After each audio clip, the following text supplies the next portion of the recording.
Questions. Yeah. Bwenkeera ku makya bintu ki byenkola nga mpulira bwe mba mbikola biflowinga naturally mu nze. Okay? Like what do I do and I feel it is so comfortable. Now me personally nyine ebintu byenkola nga ne bwongeza kukeza ku makya biflowinga. And when I ask my friends, they will tell me, Arthur wandibadde musumba. Oyagala okubuulirira mwana gwe.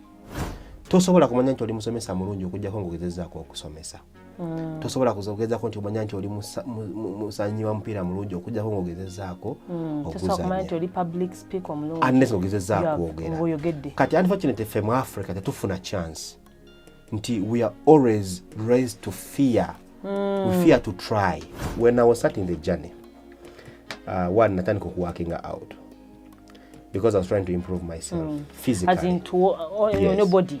Your body. You see self-improvement, you look at areas where you want to become better. One ogamba, okay, semanya, I want to discover myself. Yes. And self-discovery might require you okufuna omuntu akuyambako, for example, ba coaches gye bali, which we don't value as Ugandans.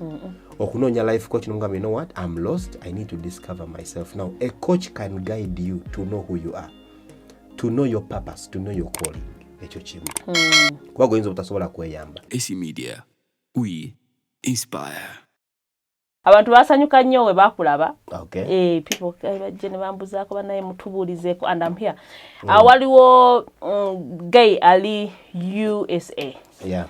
Wagamba Mr. Arthur byasomesa kola olunaku wabyagala era n'osaba akomewo. So ali wano by the way. Yep. So hope esala zo zizeemu. Mr. Arthur muntu ali eyo mu America. Mr. Robert yagamba nti olunaku olwo tewamuleka kyekimu. That is amazing. Do they purpose here show? To get people to move from one place to another. Yes, and I'm glad.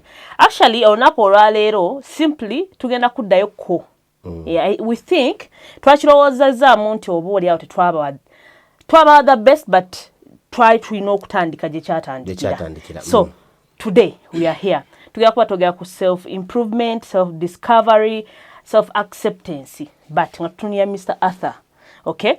Mr. Arthur, nga tutunabagenda wala. Omuntu alaba S Media. Wetwogera ku kintu self-improvement.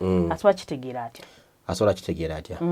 Mpozi kati tunagenda nnyo na show. Yeah. I want to give a background of who I am. Okay? Abasinga bamanyanga Arthur the Vaccine. Era lirinnya lyasinga okumanyika by then when I was in radio, when nali ku media. Nakolanga ku Galaxy FM era nakolanga program y'ekiro eya Love. But as I did the show, nasigala ne mpuliranga when nali njagala. Nawuliranga aliwo ekintu kinjalo kye nayagala okubeera. There was something different I wanted. Nagiwulira munda munze. Nenga sikimanyi, yes. I was bored. Nga sente sirina, ndi sad, yenkola sibyagala. Nga njagala okwezuula exactly nzaani. But also waliwo nebyantawanyanga mu bulamu. I had addictions. I didn't have a stable relationship. Sirina family. Nga bwombuuza exactly what do you do gwani? Who are you? Nga sobola kigamba. Natwena answer. Yes, and that is when I said, okay, akaseera katuuse, I need to discover who I am. Neta gotandika obulamu obupya. But I didn't know wa kutandikira. I didn't know how to start. I didn't know how to continue. Nga simanyi. So the first thing I did is I had to look up something, nonyo obuyambi. And that's when I got to find somebody who was a coach, a life coach. So I called this guy, nemugamba, you know what, I want to talk to you. Neta go kujambamu. And luckily, this gentleman is called Ethan Mussolini. He agrees to meet me. I think at 26th March, kuba waliyo Zina Awards kwolwo. So I cross and go to this guy's place and we begin talking. Neba tutuuka munda mutandika okunyumya nze naye. Yatandika okundaga nti as a person I didn't know who I was. Nali sina kirooto, sina target, simanyi gyendaga, simanyi gyenva. Simanyi wa kutandikira nga bwombuuza what do you stand for? Lwaki okera ku makya n'okola? I didn't have a reason. And one of the things ebyasinga okuntabula ennyo is nali simanyi kikyenjagala mu bulamu. Plus nga ne bwombuuza lwaki okola kyokola, I didn't have a purpose. Ngagamba mpaid salary nkera kujja ngenda ku radio n'enkola, and that's why I'm paid. So because of that ngamba no, I now need to go back. Ntandike jane yokola ki yokwetereza, and that's when I begin a self-improvement journey. Nengamba no. Kyonna kye kigenda kwetagisa, I want to become a better version of yourself. Yes, kati kwe kutandika okwetereza one step at a time. And it has been about 2.5 years of being in the process y'okwetereza kyebeta self improvement and personal growth, okula ng'omuntu as an individual. Okwetereza, like self improvement is basically being a better version of who you are. Bwemba nyina kyenali yesterday and to done better kitegeeza ndi mu kwetereza. Oli mu self improvement. Yes. Oli mu kukyusa bulamu bwe wali mbeka wali comfortable nga naye tewalina makulu. Nga tewalina makulu. N'ogende wali wo feeling comfortable nga you're happy. Yes. Ate nga walina ensonga lwaki you're yes, happy. Definitely. So your journey of self improvement, and that's how I can really define. Yes. One of a preamble, a background of how I started the self improvement journey. Now, when you self improvement, however, nzize njiga ebintu bingi. Like balubu yange y'omuntu ezeebu ebikuka ne ngamba, oh hold on, bulijjo bino sibimanyi, bulijjo bino sibiraba. So mu kubiyiga ne ngamba wow, ndabika ngenda kukwata bino bye mmanyi mbiyigiriza abalala. So my purpose became a bit more clear.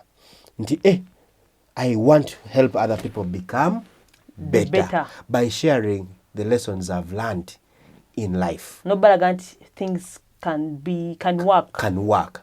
So that's when I'm like, okay, now let me start sharing this information. That's why I say kanjandika okukyala ku channel nga zino, so that I share the lessons I've learned in self-improvement journey. So that's why now I end up on such a show. Wow. Nange nange ndi ku journey. Omanyi abantu bangi, actually oyogera about you, someone called me today. Nangamba naye mazima gali nti nyiza kwezuula ntya. How do I discover myself? Kukamangolaba, and si omusi babiri by the way abantu babadde boogera ebintu nga ku social media, and people still have the same question. Yes. Nezuula ntya. But nganze personally nange ekintu kyonna kiina. For example, like last year owuliranga ebintu tobitegeera, owuliranga ebintu byokola okola ekintu abamu ne kibasanyusa gwe tekikusanyusa. Yes. You feel like woli si woyina okubeera owulira woyina okubeera nga tomanyi wa woyina kubeera, and you want to discover yourself, oyagala kwetegeera. Arthur oyogedde ku kola radio like 2.5 years ago. Niyo bang sometime back. Personality ya radio okuba nti wali okola that love show as a love doctor, you know, that sweet voice, you know. Personality yakuyamba etya kujja neyo oyokwezuula kati. Now you see, okwezuula is not something that happens overnight, by the way. It takes time. Even as I speak today nkyezuula, I'm still discovering myself. However, kino kyengenda okugamba, okwezuula is a process, and it just doesn't happen once. It's not an overnight thing. Game. Okwezuula kirimu okumanya biki by'oyagala. What am I interested in? Biki byenkyawa, biki ebinvuga, biki ebinsitula, biki ebinzisa wansi. However, omuntu yenna nga ayagala okwezuula, one, you need to understand that, one, you need to find yourself. For example, bwe nali ku radio, despite the fact that people told me, you're a good radio presenter, yogera ku bintu bya love, you should become a counselor. Deep inside me, I felt like I didn't want to discuss the subject of love. But I kept talking about this. Nenga simanyi, bwe mba soogera ku love, what do I want to talk about? Now, mu process y'okwezuula, sometimes you need to be honest with yourself and sit back and ask yourself questions. For example, ebibuuzo nga bwe nkeera ku makya, bintu ki byenkola nga mpulira bwe mba mbikola biflowinga naturally mu nze. Okay? Like, what do I do and I feel it is so comfortable? Now, me personally, nyina ebintu byenkola nga ne bwongeza kubukeeza ku makya biflowinga. And when I ask my friends, they will tell me, Arthur wandibadde musumba, oyagala okubuulirira mwana gwe. Oba you get the point? Now, kikunyumira. Yes. Okiwulira. For people, sikyakaka. Naye bati bakuwadde ssente. Bakuwadde ssente. You're doing it for free, but happy. So for people who want to find themselves, one way you can know who you are is asking people abakuliraanye. Nti Arthur, how are you? Honest feedback. Mbadde njala kubuuza ekibuuzo. Gwolowooza singa mbadde sikola byenkola, what do you think I would be doing? Now abantu abakulaba because balaba character yo neneeyisayo they would say I think you're doing A, B, C, D. Now you take note. This is what people think. Okay? Then on the other side, you put what you also feel or think. Nti kino kye balowooza naye walowooza ate kyenkola ki kyempulira. Kimakwadde abantu balowooza nandibadde musawo mulungi oba musomesa oba fashionista mulungi. Naate nze bino si byempulira. I kindly feel like I would be a good pilot. Ofuna? Now, when you go there, otandika kubreak kati otandika ofuna idea on the things you're comfortable around. Ekirala ekiddako kyenyinza okuwabula nti now you begin trying these things okubiwa obudde. Oba ontegeera? Gwe by'ofiiringa. By'owuliriramu emirembe. The more you try things, you're going to understand which one you like and which you don't like. That's why I did a video yesterday ku channel yange nga ngamba abantu you cannot know who you are unless you try things that help you identify who you are. Tosobola kumanya nti oli musomesa mulungi okujjako ng'ogezezaako okusomesa. Tosobola kugezaako nti omanya nti oli musanyi wa mupiira mulungi okujjako ng'ogezezaako okuzannya. Tosobola kumanya nti oli public speaker mulungi. Unless ng'ogezezaako ogera. Kati unfortunately ffe mu Africa tetufuna chance nti we are always raised to fear. We fear to try. N'okola nga tomanyi na bitone by'olina nabo potential gy'olina. You only discover late in life that, oh, I'm a good person who can speak on the microphone and I can change people's lives. Okay? So ng'ogyeko okubuuza nawe okutuula okwebuuza ebibuuzo nzaani. The other way that I can say you can discover yourself is by trying so many things. Naddala kuba ino obudde mu myaka. Okay. Pambadde nakubuuza we have a problem. Nti abamu ekintu akikolako leero n'akigezesa n'afunamu challenges. Just simple failures. Like any other stuff. Now ekyo kinnemi. Yes. Criticism. Naba n'ebintu bingi kati olowooza ebintu ebingi ebimisa ate tebisobola ate mu disorganizinga. Because wali abantu abamu nga they can't focus. I can't say they can't focus, but they lack that element of focus. Okufocusinga kizibu. Kino kasa kikola ne kigaana at the first time alowoolezaawo nti tekijja kukola. Kati kino kankigambe mu self discovery. Yes. You just don't discover what you want to be. You also discover your weaknesses and the challenges. For example, bw'owuliriza feedback w'abantu. Me, I talk to people who gave me feedback and told me, but Arthur, you have shiny object syndrome. Shiny object syndrome ye muntu okubaawo ng'alaba ekyaka n'agamba bannaye kino kye ngenda okukola n'atandika channel ya YouTube. Mu myezi 3 ng'agivuddeko. Bamugamba kino kye kikola n'agenda Abu Dhabi. Ekyo n'akivaako. Ofuna kati waliwo DVD lottery. N'addamu ekyo. Shiny object. Now, when I listened to feedback in the process of finding myself, I understood 1, I had shiny object syndrome. 2, I lacked focus and attention. Okay. So I told myself, I now know I have these problems. The weaknesses. Yeah. Bw'otandika kutegeera weaknesses otandika oyiga engeri zozikolako. Oba otaloga nti okay, nkitegeera nina shiny object syndrome. But as I'm trying to discover myself and the things I'm passionate about, I'm going to give them time so that mbitegeera kyonna kye natandika okukola nina okuba nga nsobola okukikola continuously.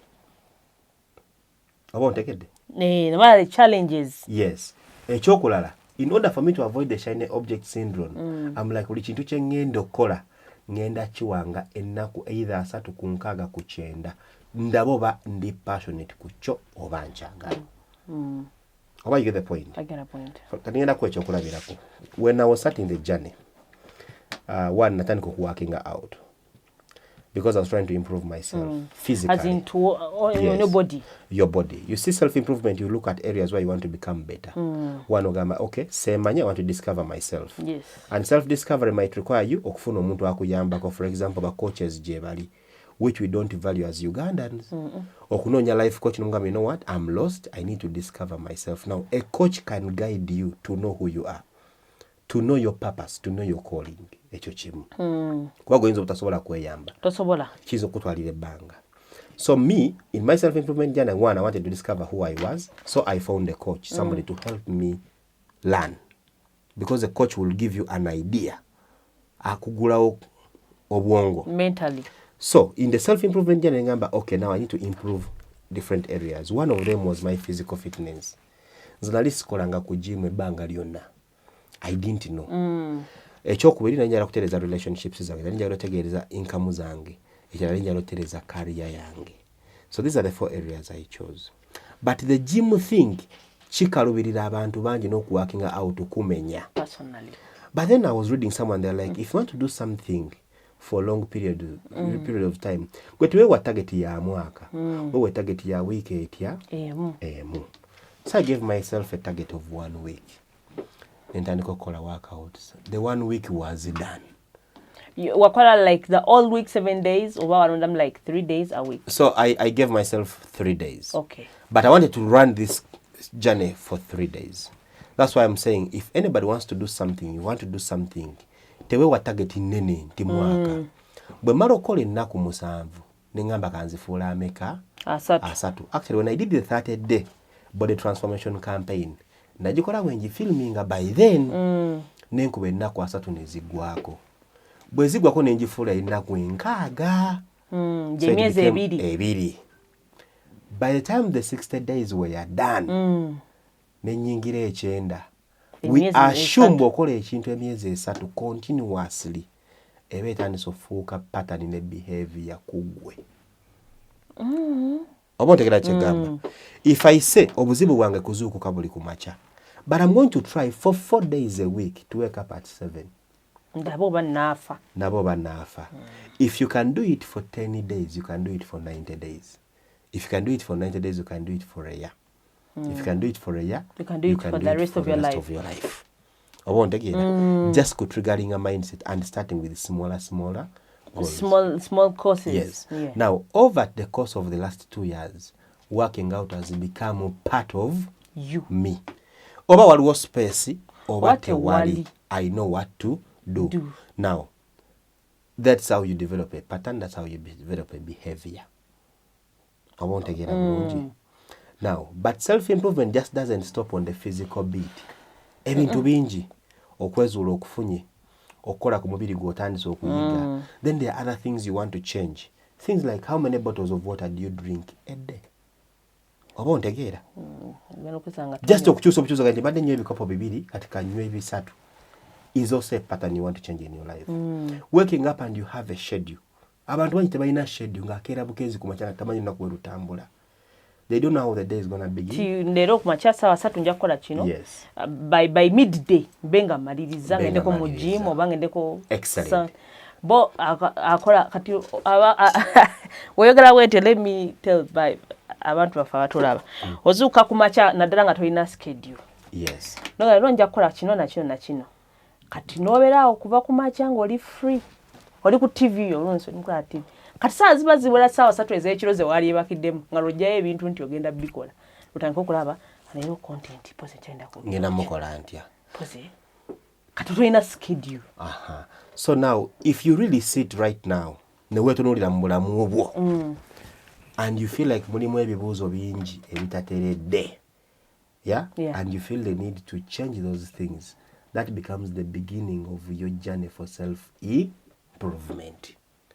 But wanoga nerindako wano wendi wenandibadde wenjagala okubeera omulimu gwenyina gwe nandiyagadde. The moment you tell yourself nedda, and then you ask yourself what we nandiyagadde okubeera in terms of relationships, abantu bendatinga, are they the people I want to date? No. The relationship I have, is it the person I want to have? The job I have, is it the job I want? Yes. Am I doing it in the right way? Kasita weebuuza ebibuuzo ebyo and you find answers that tell you no and maybe, that becomes the basis for you to begin changing yourself. Yes. You're in the wrong place. Because I'm going to tell you something. Omuntu yenna okwekyusa, nobody's going to help you actually. Kyenzuddemu eno process. Self-improvement and personal growth is a personal journey and very selfish. Never life coach. We need life coaches in life. In case nadalanga you can't maintain. Ayinza okugambira n'obirekawo. Yes. Actually, I'm going to tell you something. Ze nalina olugezigezi lungi. Nansanga omuntu nomubuuza, hi, how are you, what are you doing, are you passionate about this, do you think this is going to help you grow? N'akulaga nti byoyogera abiwulira but tebimugasa. Okay? And I'm going to tell you, in the journey to become a better version, if you think ogenda kikola n'abalala, that is the first level eya failure. Because not everybody is going to understand what you're up to. Nze ndabye abantu abatambula ne bava Uganda ne bagenda e Bulaaya okunoonya greener pastures. I admire their strength. Waking up and saying, nkedde ku makya, I'm going to sell whatever I have, get a passport, go to this country, do whatever it requires to survive, to make money. For me, that is a level. Eyo omuntu akira ku makya ne yeebula agamba nti nkati nsazeewo ngenda kwerekereza amatooke. Nerekereze emikwano n'enganda ngende oluusi alina n'omukyala n'abaana oba oluusi alina omwami. It requires commitment and growth. Now think about such a person nga yeetaaga okwebuuza ku muntu omala okukola decisions bwe zityo. That's why I say in self-improvement and personal growth it becomes individualistic journey, it is selfish, it is personal. You get the point? Oyagala oba toyagala. Oyagala oba toyagala. And for me, when I see people who say, I can't do this because Susan Tanna Chikola, then I'm like, what are you on? So self-improvement is a journey that becomes yours. Kutegera, Mr. Arthur. So, Mr. Arthur, tugenda ku kibuuzo ekirala. Ebyo nno byogedde. How engeri gye watandikamu your journey mu lugendo lwa self-improvement oba tugiyite self-discovery. Challenges ki ze wafeesinga ng'omuntu?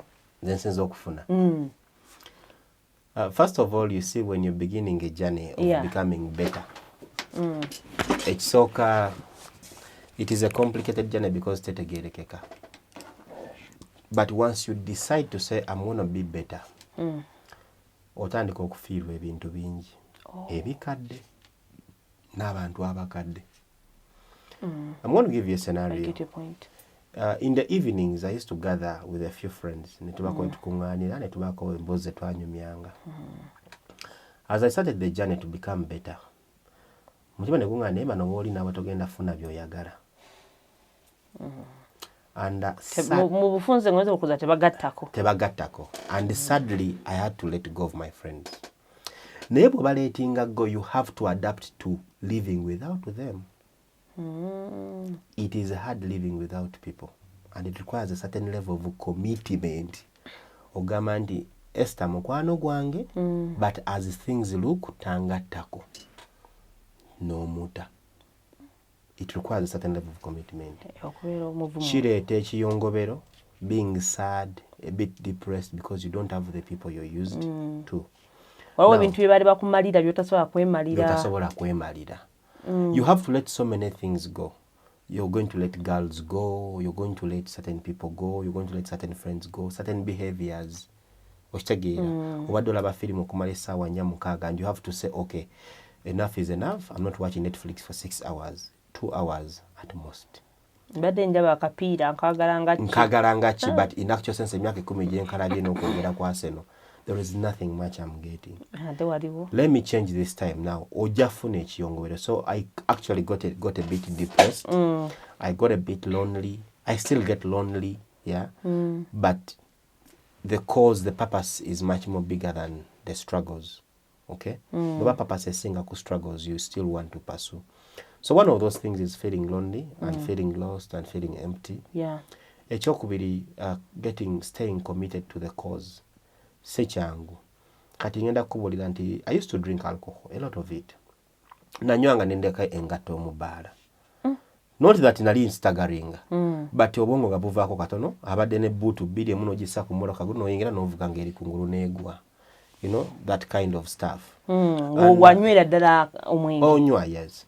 And I had to cut down from, let's say, 50 bottles. 50? A year to, let's say, 10 a year. And sometimes you feel like you're missing the heights, you know, or feeling like you're missing those heights. But fighting the urge to say the bottle is there and then, you know, is not easy. And then working out is also not easy. It takes time, effort, money, you know, and then the commitment and then reminding yourself, So it requires a certain level of commitment. So the challenges are quite very many. And another challenge that you will get is people are going to misunderstand you. Nobody's going to understand you. Actually, bw'ogamba abantu nti sikyasobola kukola kino, people are going to feel like you're stupid. And actually, some are even going to tell you, weraga, wematira, bafuna sente.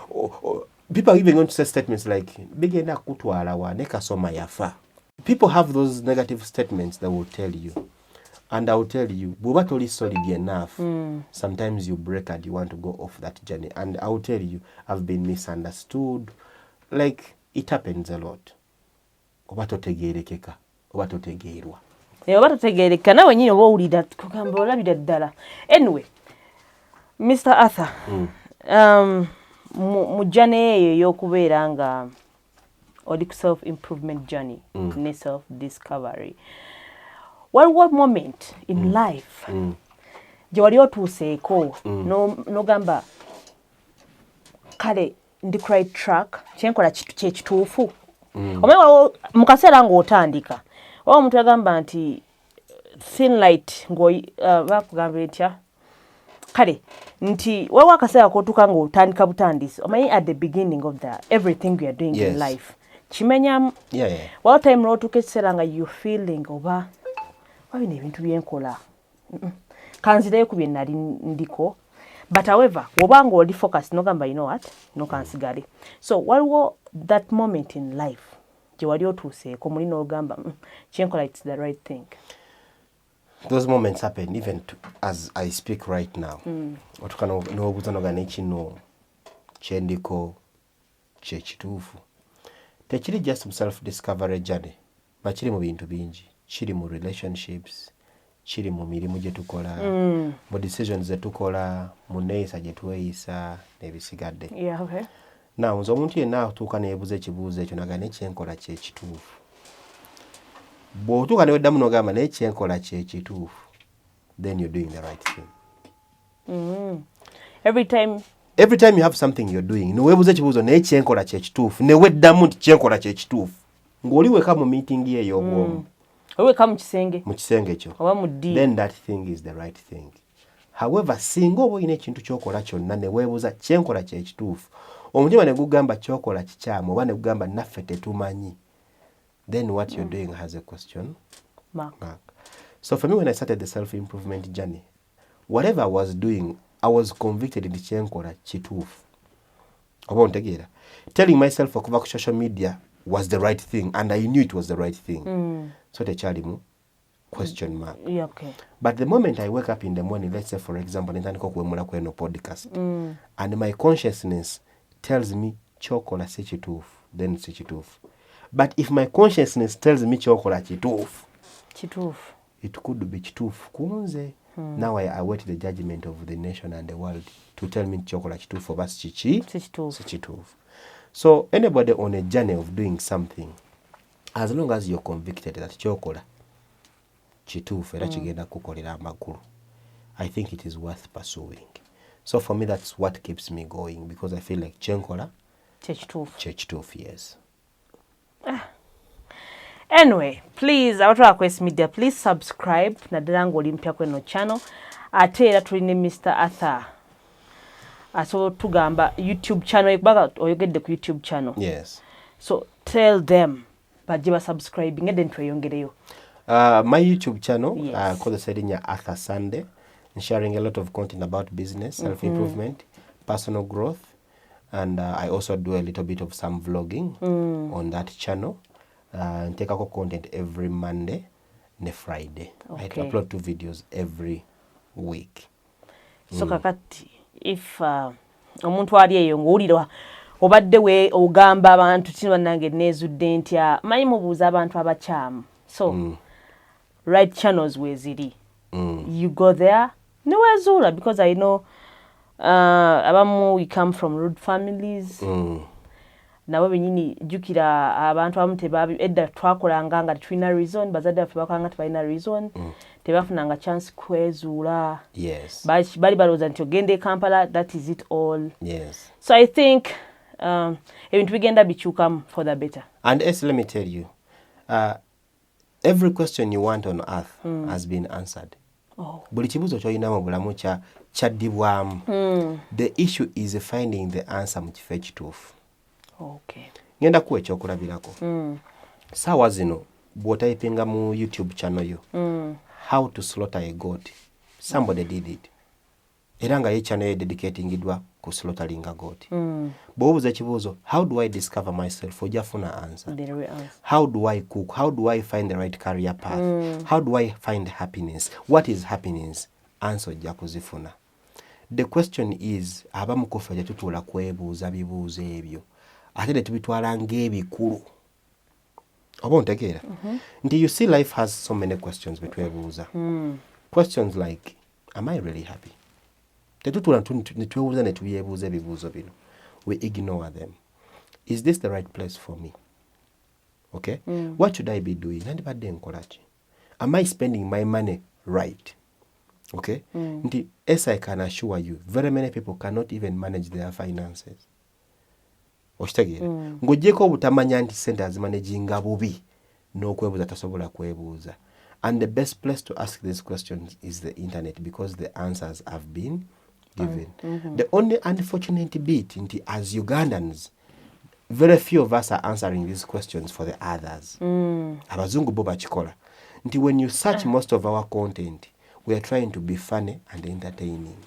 Abantu bye baagala. Ebintu by'amagezi. That's how they say. You find someone capable to be saying, ali comfortable agamba. Ebintu by'amagezi twabikoowa. Tetubyaga bya kisiru. Abantu bagala bintu bya kisiru. Me, I will tell you something I've noticed. Have you seen a loud fool?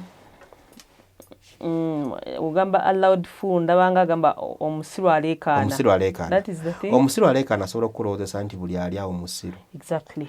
I'm going to tell you something I've discovered. Abawoza ebyo twabikoowa, they're using the statement ebyo. It is a plural form to represent everyone.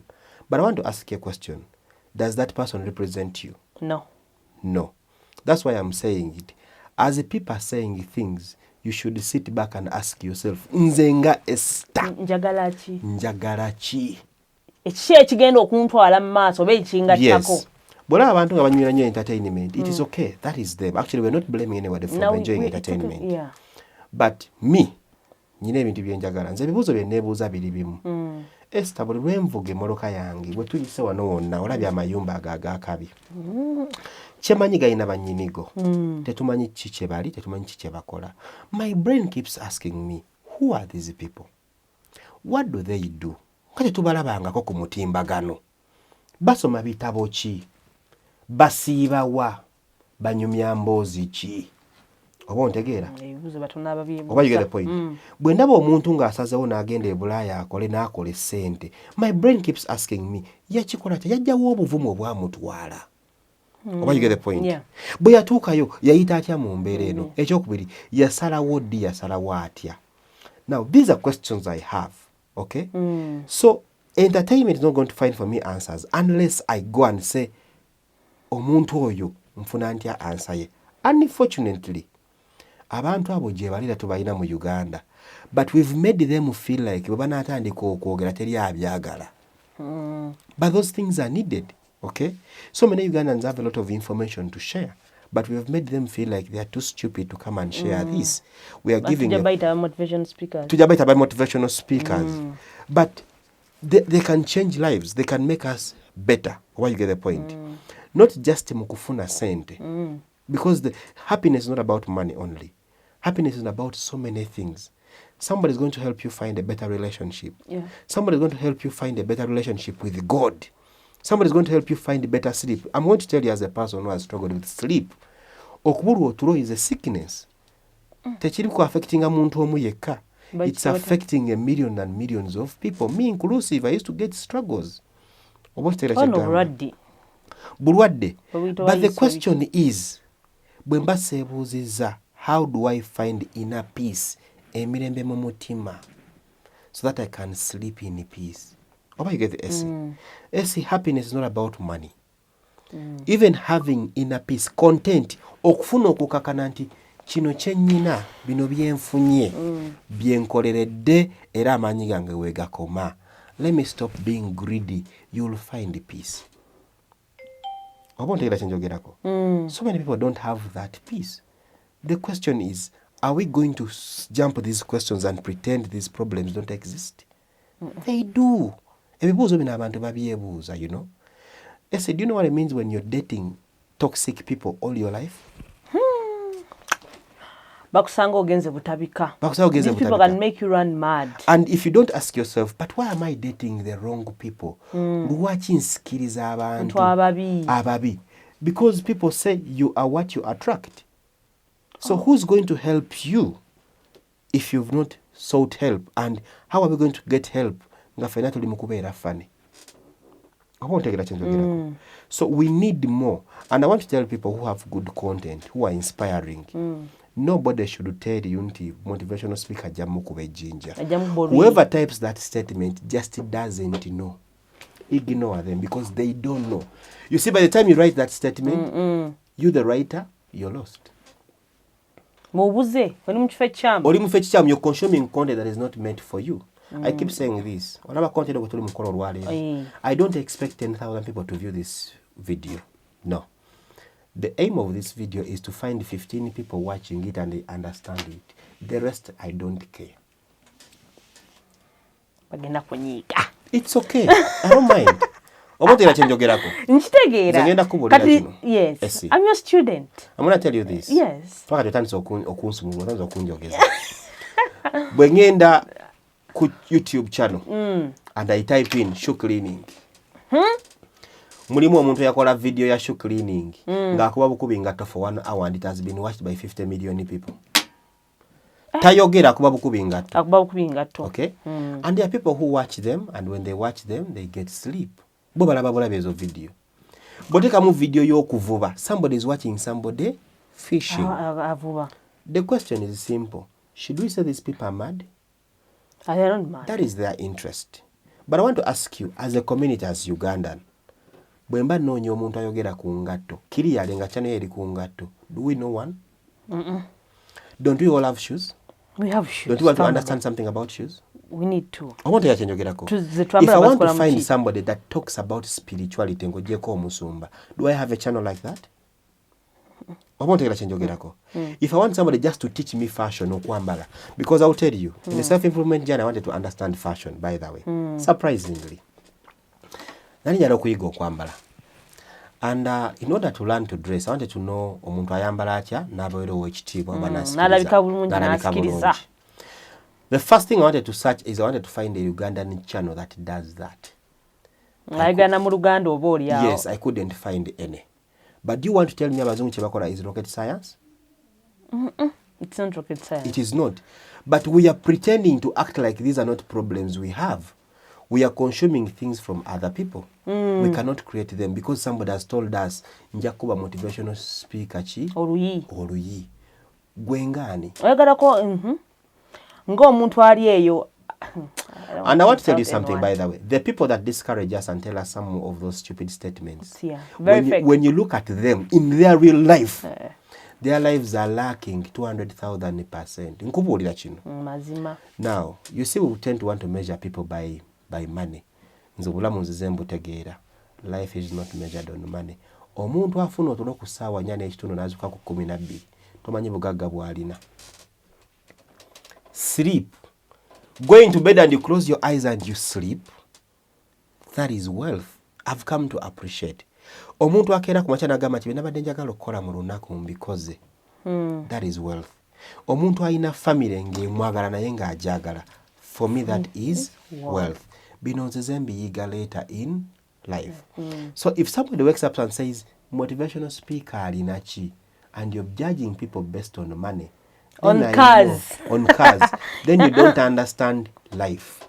You don't understand life is beyond the cars. For me, I've come to realize life is good sleep. Life is good friends that love you, that care for you, that are willing to sacrifice everything for you. Life is a community that loves and respects you. Life is being in good relationships with God. Life is having moral integrity. Waking up and say, yeah, 10 million messages it was because tezigenda kunkolera. Now, if you want to measure people based on how much they earn, cars they drive. I feel sorry. And I now understand why the dating sphere has also become so spoiled. Because everyone says, Nonya musajja alina sente. And I'm saying, is that the only metric oyagala okubalira abantu b'osembeza mu bulamu bwo? Sente. Or you get the point? Have you looked at other metrics? Are these people patient enough? Are they calm? Are they understanding? Ekigambo just understanding is an attribute not many of us have. Bino mbikugamba because nze nsasira abantu abandatinga nga nkyali nnyo muvubuka. I pity the girls. Yes, because I wasn't even aware. You know how you do something so wrong and even don't aware that you're doing something wrong. We apologize on his behalf. You get? You start a relationship which you clearly know sigenda kujiguza. And you're investing in this relationship every day. You're calling for the dinner dates. And you're investing your energy. What? And you clearly know in your head, I don't want to date her. Sinaje muntu wala. Like, yes, you don't wastage understand. Of time. I understand. Okwezula chikulu nnyo, where you sit back and you're like, but hold on, before I tell you about this girl, what do I really want with her? Chibuzo no chikulu nnyo. Most of us, me have dated the people, nga sina nansonga lwaki mba dating. And then later I'm like, oh, by the way, my ego is telling me to just play with her. Like you're treating somebody as a toy. Yes, there are so many reasons. Those are the things excellent. So me, I will tell you, whoever is in this journey and you're doing something, you're going to be misunderstood, you're going to be misjudged, and people are going to make you feel like what you're doing is so wrong. And I'm going to tell you, Uganda is not the metric, see a measure. There is a world that has 70 billion people. If Uganda is not your community, the other world is your community. I won't take it. Bweba tuganya otegeera bino waliwo abantu ababitegeera ewalala. Join those communities. Me, I will tell you, I've joined the communities ezitali mu Uganda. Is a self-improvement and personal growth. And these communities nze nabo tutegeeragana. Oba ontegeera kyegamba. That's why tobeera wantu nga bantu tebakutegeera n'obeesibamu. Kanigenda kuwa ekyokulabirako. Nze nkola gym. Okay? You work out. I work out. Ostula. Yes, kino kyenjize ku gym. People who do work out. Era ogenda kulaba nga kola gym. You're going to post this. People who work out understand why they work out. Bogenda mu gym, you find a community of like-minded people. Actually, very few of them will belittle each other. It is a supportive community. Eyo Scott Kitereze. Jang to be my partner tonight. Changing them working out and the gym community is once you find the people abali ku mindset in a track yemu, they will understand you. The problem is being in a community that is not the same track with you. So you're right, but you're living in a wrong community. In a wrong community. That's why me I tell people, complaining in the self-improvement journey, don't be scared of letting people go, even if it is a family. If possible. I'm going to give you a scenario. Let's say finance, right? The way we earn money is by selling a product or service or doing professional work, right? Because money is a medium of exchange. Yeah. And once you earn it, the moment you begin spending it, it disappears. You have to earn more. Now think about a person who wants to become financially independent. Financial independence.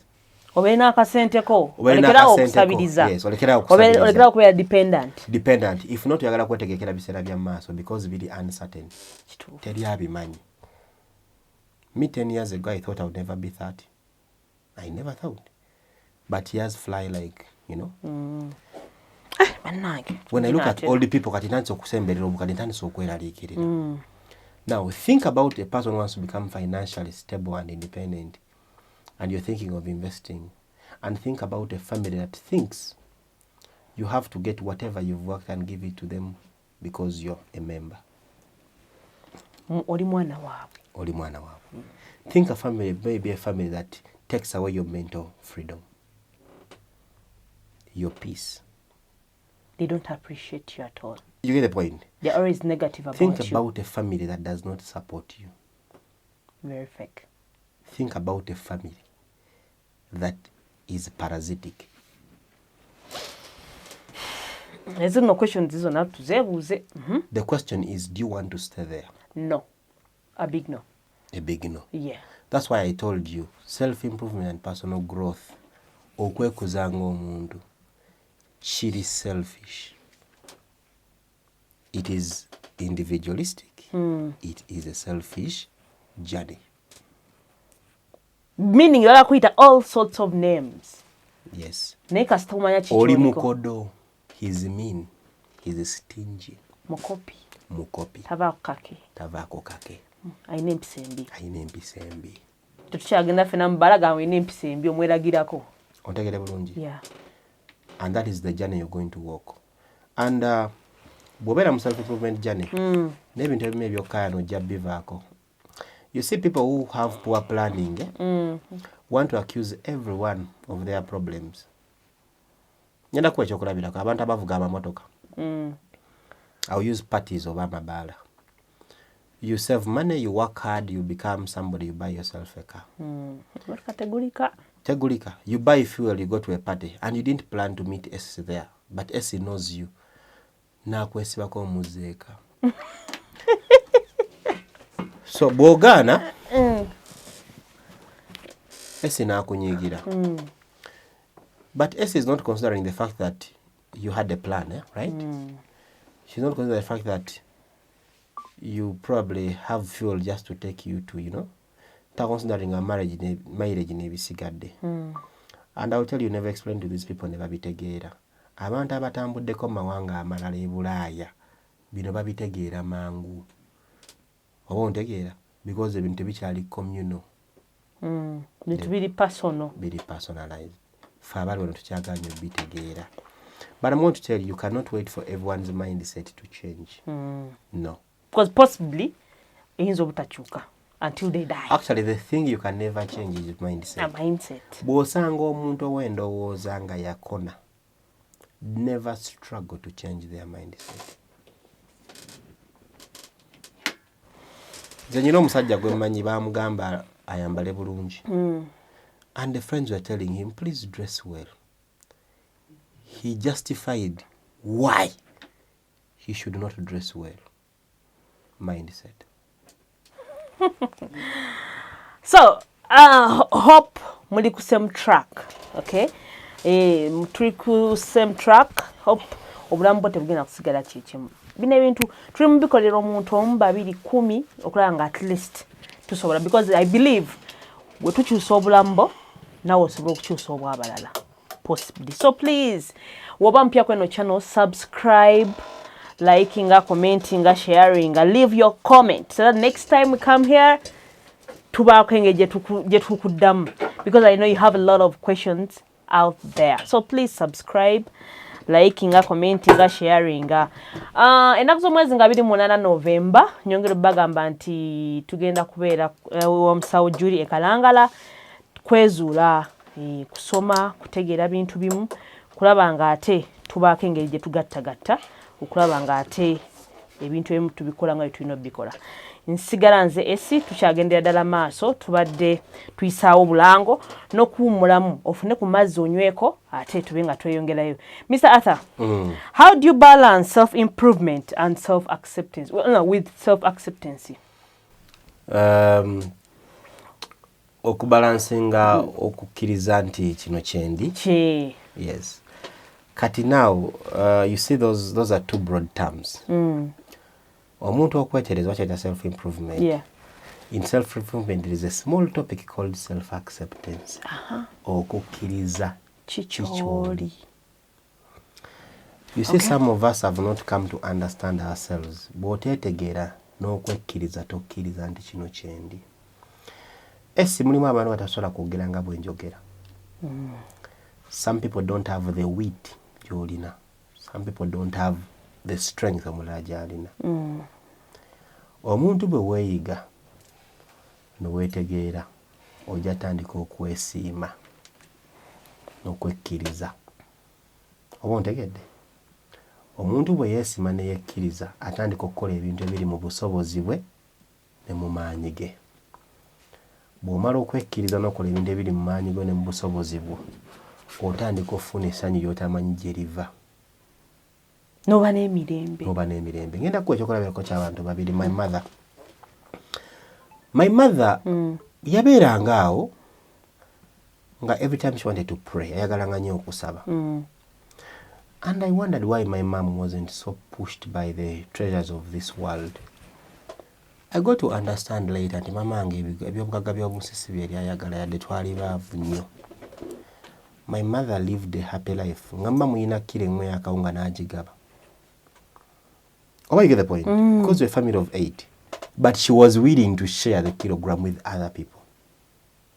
Nga tamanyi kumanya nti ekya munaalya ki. Munaalya.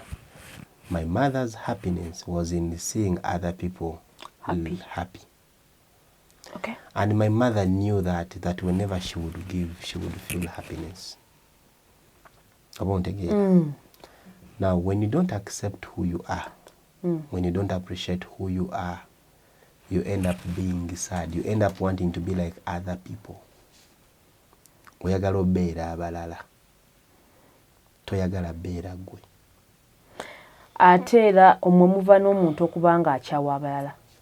They hate others.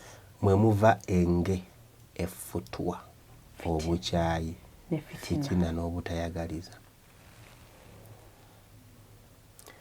I'm going to tell you something. Bw'osanga omuntu ng'ayise mu jjana ya self-improvement, there is a way they have peace of mind. Balina engeri gye baagaliza. You've seen people like that? Nga like ebikutawaanya tebibatawaanya. Nga they are willing to clap for you. They are willing to be under you. They are willing to... Because they know chokola obuliawo yita si chikola. But now, that's a problem we have in Uganda per now. Lwaki njoga went to Uganda because mwensi mwenkoze ki? Wakolidde. Mwendi sawa zino. Nti we have a problem. Nti competition nyingi oli no abatasobola kukola kintu. Njaga you know? Yes. Njaga oyo olaba akikola nange nsobola kikola. But olaba ngenda kuwa ekyokulabirako. Oyina amaanyi akasobola okukola podcast eno. The years you've done this is really a long time. And I doubt it's bringing you money. But you've continuously done it. And that is what's so special about you. Okay? I can't want to be you, Essie. Wanyiza obutaba na commitment eyo.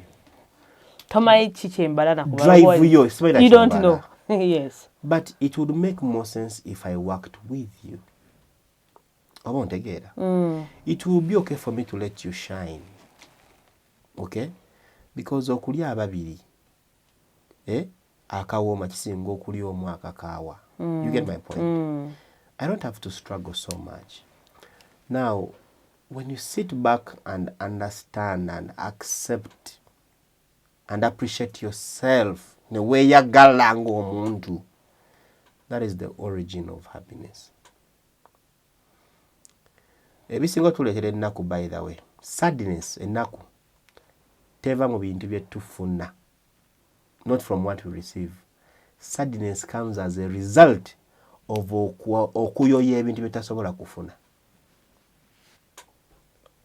Noleka kino? Njagala motoka. And when you don't have it, you don't get it, you feel sad. Oya nga toyina mirembe. And it makes you feel bad. And in cognitive behavior therapy, wava ebintu ebyenjawulo, obubbi, obutemu, obukyayi. You want something and you can't have it. And when it comes to girls, makes you sad, makes you jealous. You sleep no to go tell you asena just because you think that's what oyagala. Yes. In CBT, cognitive behavior therapy, batugamba what you think affects how you feel, and how you feel affects how you behave. Kyolowooza kikosa engeri gy'olowoozaamu. Gy'owulira kigerera gy'weeyisa. Actually kiva mu ngeri gy'olowooza. Gye kitandikira. What do you think? Yes. Affects how you